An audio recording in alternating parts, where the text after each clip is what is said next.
ଯେତେବେଳେ ଦୀପାବଳି ଆସିଥାଏ ସେତେବେଳେ ନିଜ ନିଜର ସନ୍ତାନ ସନ୍ତତି ଓ ବଂଶଧର ମାନଙ୍କୁ ଦେଖିବା ପାଇଁ ସହସ୍ର ସହସ୍ର ଆତ୍ମା, ସଦାତ୍ମା, ପ୍ରେତାତ୍ମା, ଭୂତ ପ୍ରେତ ଏମାନେ ସବୁ ଆସିଥାନ୍ତି ଏବଂ ସେମାନେ ଦୀପାବଳି ପରେ ଫେରିଯାଆନ୍ତି। ବଡ଼ ବଡ଼ୁଆ ଓ ନରକ ଚତୁର୍ଦ୍ଦଶୀ ହିଁ ଓଡ଼ିଆମାନଙ୍କର ଆକ୍ଷରିକ ହାଲୋଇନ୍ ଡେ। ଆସନ୍ତୁ ଏହି ଉପଲକ୍ଷରେ ଦେଖିନେବା ଓଡ଼ିଆ ସାହିତ୍ୟ ଓ ଓଡ଼ିଆ ଗ୍ରାମ୍ୟ ସମାଜ ଓ ଓଡ଼ିଆ ଦନ୍ତକଥାରେ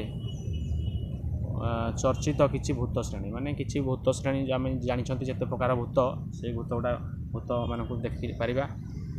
ଆପଣମାନେ ଯଦି ଆଉ କିଛି ଭୂତ ଶ୍ରେଣୀ ମଧ୍ୟ ଜାଣିଛନ୍ତି ତାହେଲେ ମୋତେ କହିବେ, ମୁଁ ଏଇଥିରେ ମାନେ ଅପଲୋଡ଼ କରିଦେବି। ତା ବାଦ ଦେଖିବା ପ୍ରଥମ ପ୍ରକାରଟି ହେଉଛି ବ୍ରହ୍ମଦୈତ୍ୟ। ବ୍ରହ୍ମଦୈତ୍ୟ ମାନେ ରାକ୍ଷସ ଯେଉଁଟା କହନ୍ତି, ବ୍ରହ୍ମ ରାକ୍ଷସ କିମ୍ବା ବ୍ରହ୍ମଦୈତ୍ୟ। ତା'ର ଲୁକ୍ କିଛି ଏମିତି ଥାଏ, ଆପଣମାନେ ଚିତ୍ରରେ ସ୍ପଷ୍ଟ ଭାବରେ ଦେଖିପାରୁଥିବେ। ତା'ର ଲୁକ୍ ଏମିତି ସେ ଦେଖାଯାଇଥାଏ।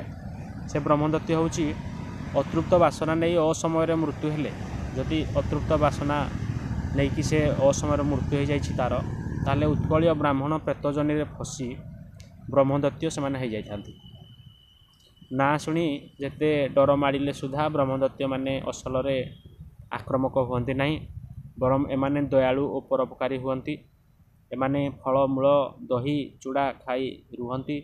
ଶାସ୍ତ୍ରଜ୍ଞ ହେବା ଯୋଗୁଁ ବ୍ରହ୍ମଦୈତ୍ୟମାନେ ସର୍ବଦା ମାନବ ସମାଜକୁ ସାହାଯ୍ୟ କରନ୍ତି। ତାହେଲେ ବ୍ରହ୍ମଦୈତ୍ୟମାନେ, ବ୍ରହ୍ମ ରାକ୍ଷସମାନେ କୁହନ୍ତି ସମସ୍ତେ ଖରାପ ଧାରଣା ତାଙ୍କ ପ୍ରତି ଥାଏ, କିନ୍ତୁ ସେମାନେ ସେଇ ବ୍ରହ୍ମଦୈତ୍ୟମାନେ ଅତୃପ୍ତ ବାସନା ନେଇ ଯଦି ତାଙ୍କର ଅସମୟରେ, ମାନେ ଠିକ୍ ସମୟରେ ତାଙ୍କର ମୃତ୍ୟୁ ଯେତିକି ବର୍ଷରେ ହେବା କଥା, ଯଦି ତା ପୂର୍ବରୁ ସେମାନଙ୍କର ହୋଇଯାଇଛି, ଅସମୟରେ ମୃତ୍ୟୁ ହୋଇଛି, ତାହେଲେ ସେ ଉତ୍କଳୀୟ ବ୍ରାହ୍ମଣ ପ୍ରେତଜନିରେ ଫସି ବ୍ରହ୍ମଦୈତ୍ୟ ହୋଇଥାନ୍ତି।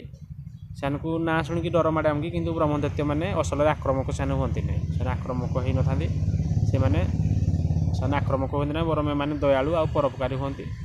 ଏମାନେ ଫଳମୂଳ ଖାଆନ୍ତି, ଦହି ଚୂଡ଼ା ଖାଇ ରୁହନ୍ତି। ଶାସ୍ତ୍ରଜ୍ଞ ଯେହେତୁ ଏମାନେ ବ୍ରାହ୍ମଣ ପରିବାରରେ ମାନେ ହେଇଥାନ୍ତି, ତେଣୁକରି ଶାସ୍ତ୍ରଜ୍ଞ ହେବା ଯୋଗୁଁ ବ୍ରହ୍ମଦୈତ୍ୟମାନେ ସର୍ବଦା ମାନବ ସମାଜକୁ ସାହାଯ୍ୟ କରନ୍ତି। ସର୍ବଦା ମାନବ ସମାଜକୁ ସେମାନେ ସାହାଯ୍ୟ କରନ୍ତି, ଶାସ୍ତ୍ର ବିଷୟରେ ତାଙ୍କୁ ଜଣାଥାଏ। ତାହେଲେ ବ୍ରହ୍ମଦୈତ୍ୟ ବିଷୟରେ ଜାଣିଲେ। ନେକ୍ସଟ ଆଉ ଗୋଟେ ଭୂତର ମାନଙ୍କର ପ୍ରକାର ନେଇକି ମୁଁ ଆସିବି। ରହୁଛି, ବାଏ।